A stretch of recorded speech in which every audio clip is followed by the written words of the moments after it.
Hi, I'm McLean, and for a long time I've wanted to put on tape some of the little secrets that I have about playing and singing with the guitar. I've been making my living doing this for 50 years, and some of you young people out there who want to play and write songs and sing, it's a great thing because you just need your guitar and your song, and you're a one-man band. You can go anywhere, and I went all over the world for 20 years with just a guitar and a banjo. So the more that you learn about how to sound good with the guitar, the better you'll be. But there's a lot of things that someone like myself would do that you might not notice. I want to start off by talking about the guitar itself. I use Martin guitars. I always have, one kind or another. In the old days, I always had a dreadnought size, which is this size, but I also had a smaller 0021 and a very old 00028, which was from 1929, and that's the one I'm most pictured with in the early 1970s. And I played a lot of big stadiums and halls with just that guitar because it could be very loud. But the thing about it is, when you play and you sing, the one failure that I see with singers and guitar players, acoustic guitar players, is that the music never gets out of the instrument. The voice does not get outside of the body, and the music does not get outside of the guitar. It's all very constrained and inward and small. So as you work through the years, you project more. The word projection is the key. It doesn't mean you sing loud, but it means that your voice gets stronger, and with less effort, the voice is out in the room. So I'll play a little song I wrote called Grief and Hope, not the whole thing, just the chorus. And then I'll talk about a couple of things. Grief and hope, they walk together, they're side by side, but they're not friends. Grief and hope, they help to carry us through, and when you see better days, they go separate ways. Now, when I was singing that, my hand here, this is a flat pick, and that's what I use. It's a 3-cornered medium tortoise shell plastic flat pick.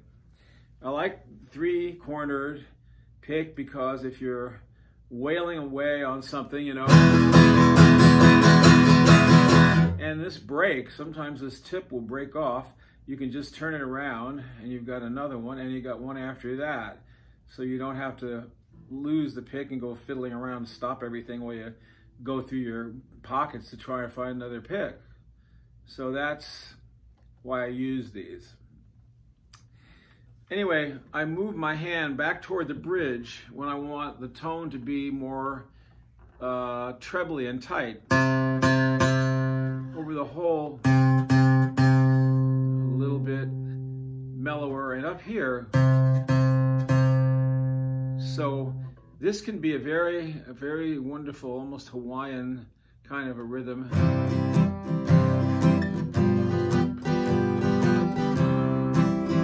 Right in this spot, right here. Here in the middle, if you're doing like a Buddy Holly song,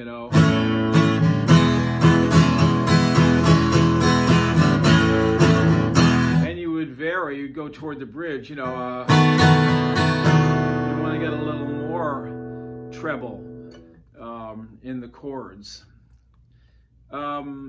you want to vary this. You want to vary the volume of your voice and the guitar. So, for example, when I sang that song, "Grief and Hope, they walk together," I'm fairly loud there. "They're side by side, but they're not friends. Grief and hope, they help to carry us through." Now that note is not as loud, so I wouldn't be playing at that moment quite as loud. So you could hear that. So they help to carry us through, like that. When you see better days, they go separate ways. Okay. Now the other thing is on just rhythm playing. American Pie has a chorus that is all rhythm. The guitar is all rhythm, so it's like that. See, now one of the things about the instruments that I like to play, I want to get back to the guitar for a moment, because you notice the sound is coming out of the guitar, it's coming out of my chest, out of my mouth, and it's sitting right here in front of me, not down inside here, because this is just on the iPhone. What I like when I get a guitar, first of all, in order for it to be a good instrument, I don't like new guitars. I like Martin guitars that are from the 1950s, if possible early 50s, no more than 52, 53, because once you get down into the 40s, you're going to be paying $50,000 for something that you can get for $10,000 if you take something from the 50s. This guitar is a D45, so it's the most embossed with ornation that Martin ever did. It's got pearl everywhere on the sides and the back, and I got it very inexpensively on one of the sites that sell instruments. It's one of the best guitars I've ever had. I didn't even change the strings from when I got it a couple of weeks ago. The depth and the tone, but the thing I like is this vibrato. If I go like this, you're going to hear it go whoa, whoa, whoa, like that. He goes whoa, no, no, no, no, no, no, like that. That is extremely important. And you can, even if I play it up here, it's a slower vibrato though.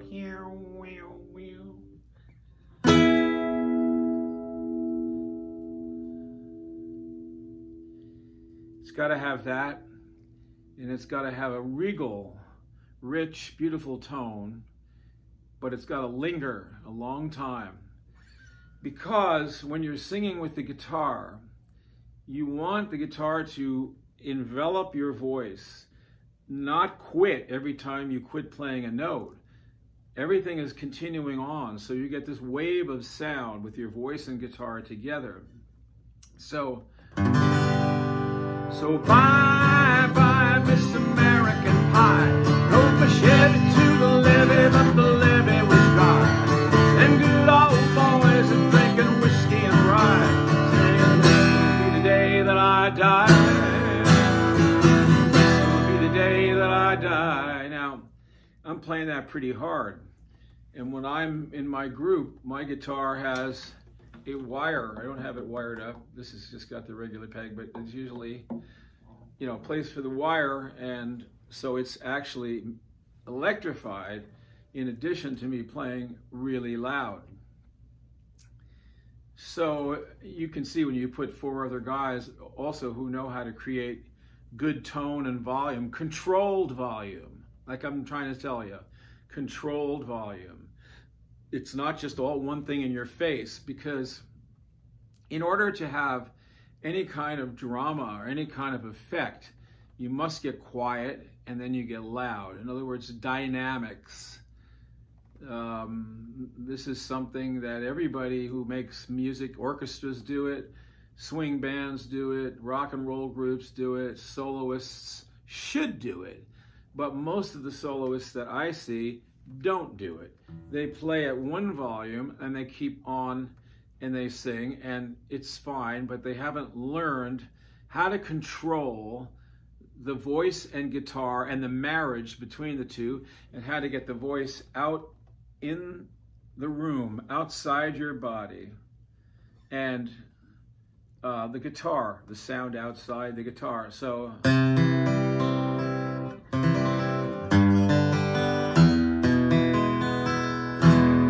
I'll just do one song now, a folk song, the Midnight Special, just for fun. The guitar is a percussive instrument, as well as being a musical instrument that plays melody. It plays chords, but it also has a drum aspect to it. It's a percussive instrument. It drives things. So it does all these things. It can be very delicate, like a filigree. I'm going to get to that in a minute. Or it can be just straight ahead strumming, power strumming. But again, it's where you play it. Back here, more trebly here, and here, kind of sweet. And actually some people,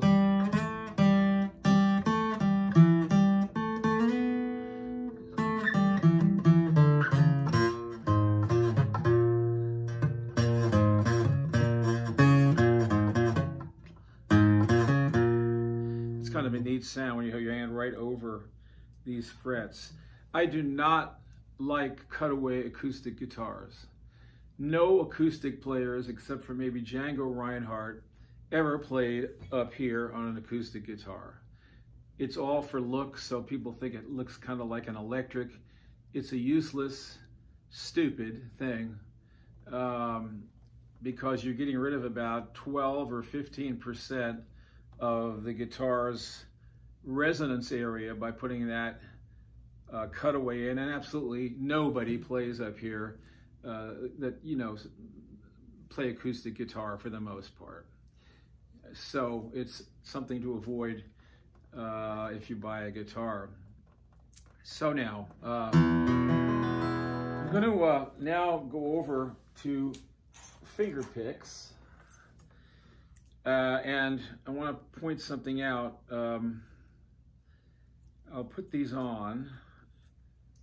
And many, many, many years ago, I knew Pete Seeger pretty well.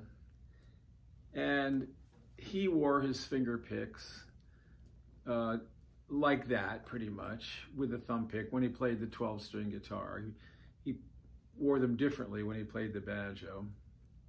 But he said, "Oh, Don, look at how far back you bend your finger picks."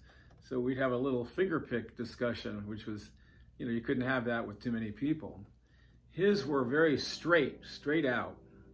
Mine would curve around the end of my fingers, but not too far.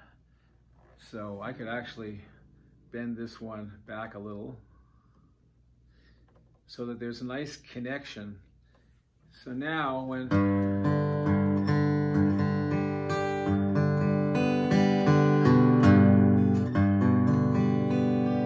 what I do with finger picks is I have created a kind of I didn't really create it, it just sort of happened, a piano style where I use all four fingers. Occasionally I'll use my fifth finger too, without a pick on it. And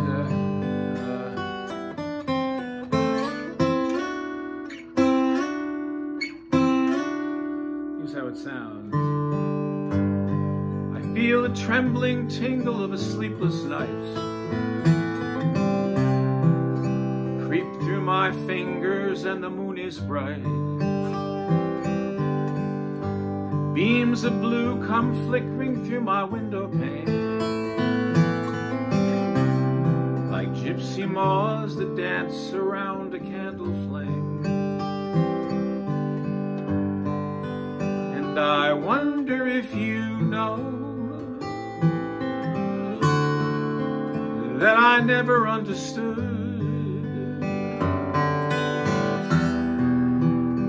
that although you said you'd go until you did, I never thought you would.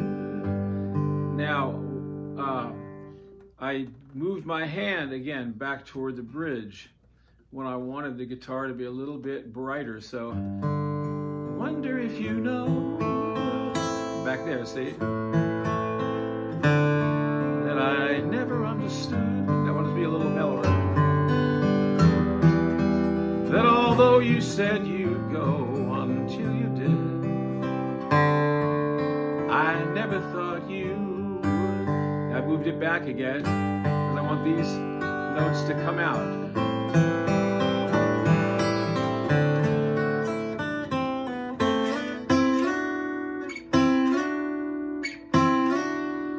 So that's Empty Chairs, and that is dynamics. Now,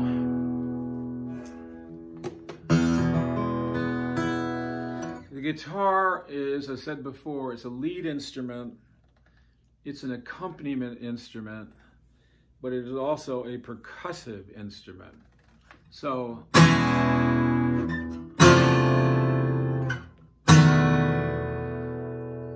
and again you hear it ringing with that vibrato.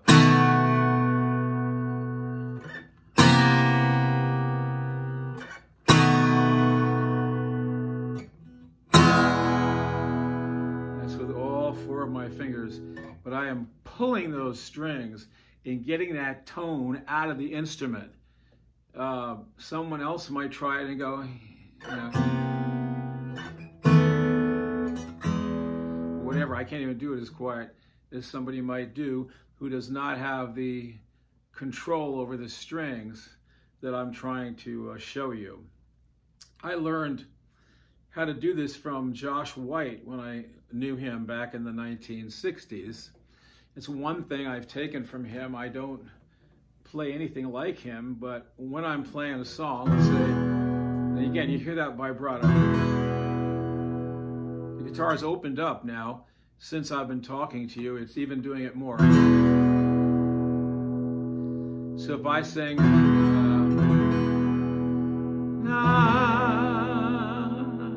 see, my vibrato will be compatible with the vibrato from the guitar.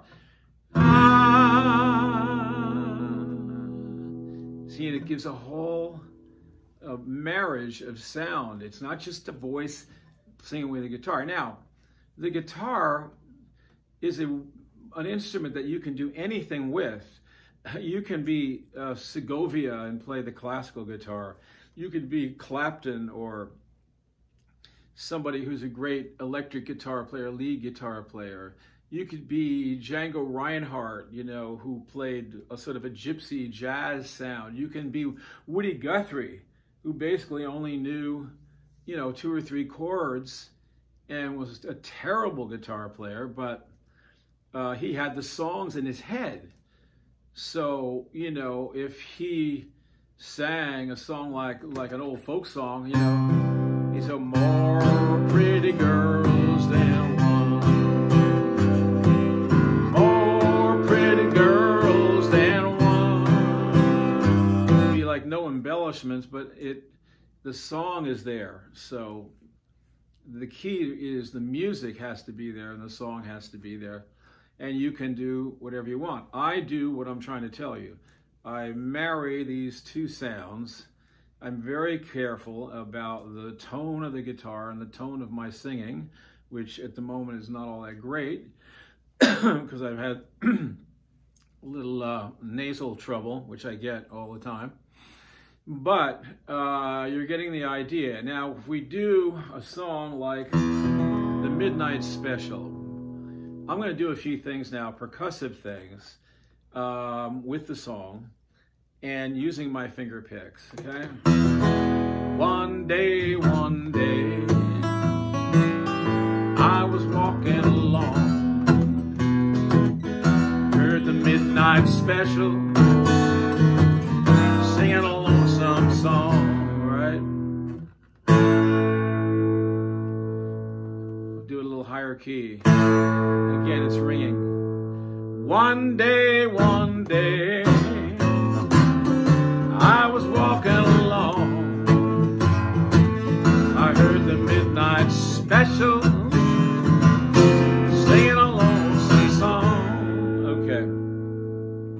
What I'm doing when I hit down is I'm damping with the heel of my hand. So I'm hitting down, but I'm not letting it ring. I'm doing, but I'm also letting my fingers up here. So some of the strings are open, so they're still ringing. But if I do these two things together, lift my fingers slightly and dampen, I get a, or a, rather than a, which just goes on and on. Because that's the kind of guitar we want to have, a guitar that rings, has beautiful tone and vibrato, and as I say, those early 50s Martins, and a D45 at a good price is also good to get because they made them slightly better always. Slightly better, so they're as good as the 50s ones, I think. So let's go. And then I'm doing also a 3-finger thing.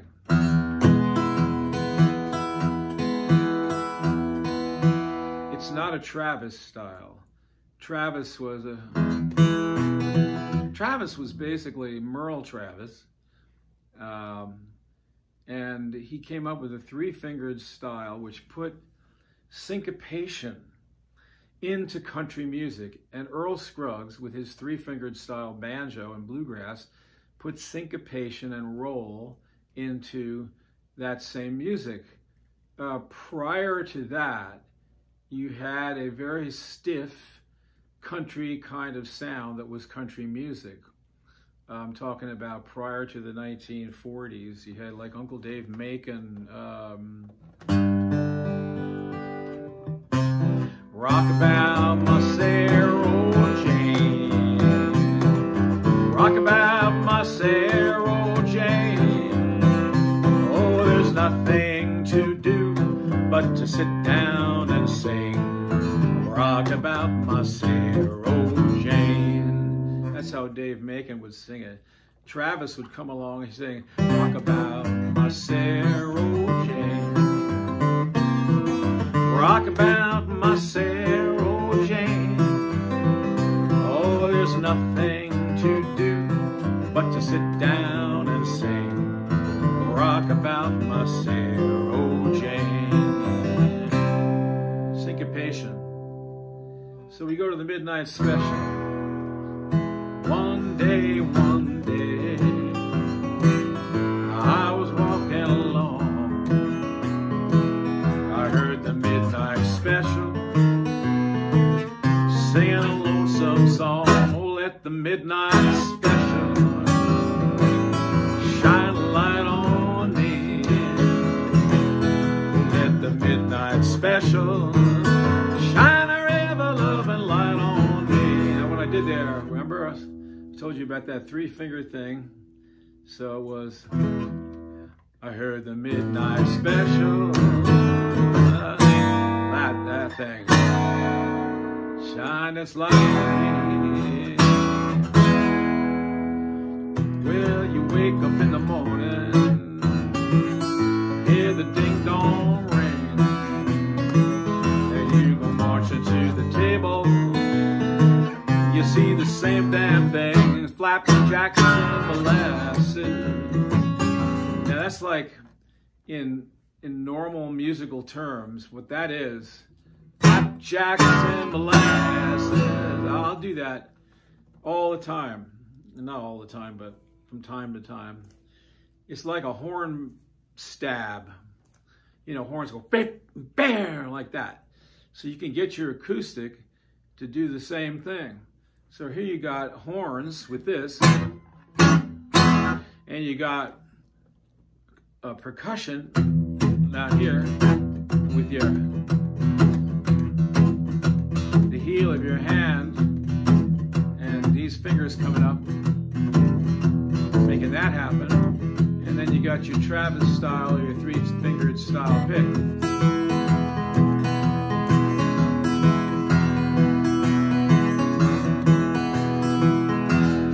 basically rockabilly. That's Elvis Presley.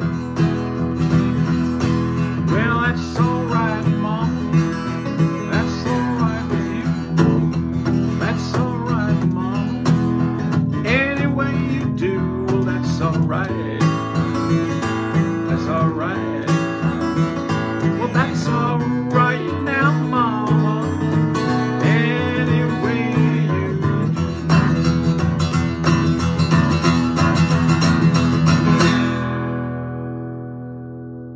Okay, I think that's enough of that. And I want to do one more thing now, which is to say that sometimes the sound coming off the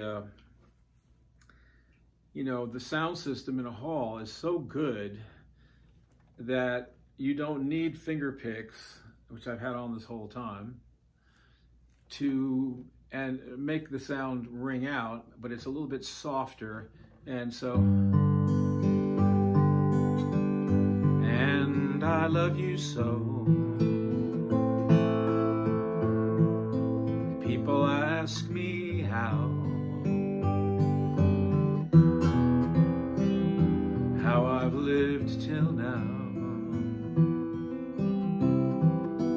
I tell them I don't know. I guess they understand how lonely life has been. Life began again.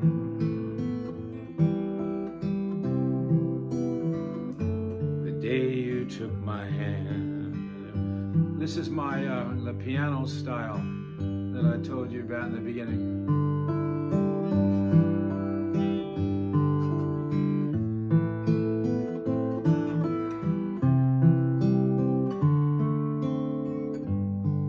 Each string you have to have control over.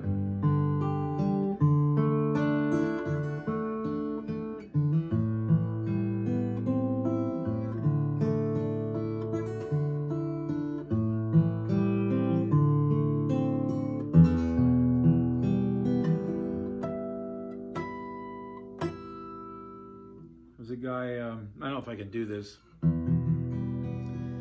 but he used to do an ending to one of my songs. His name was Hugh McCracken, great guitar player. He taught me this. This goes like this.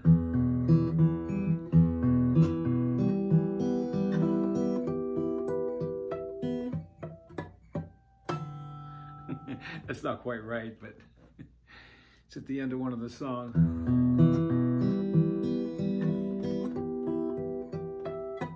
Oh, shoot. Forget it. Okay, exit. Take that out. Oh, one more time.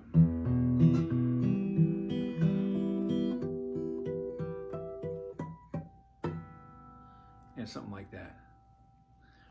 So that's plenty to work with. And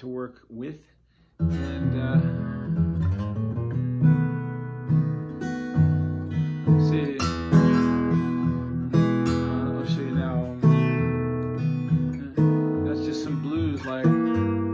Again, using that percussive and without finger picks. I've had my fun. If I don't get well no more,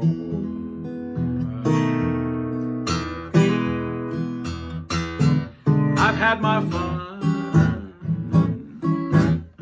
If I don't get well no more.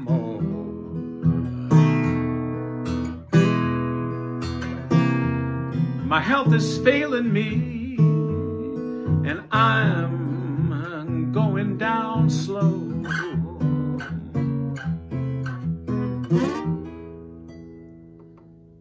That's enough for now.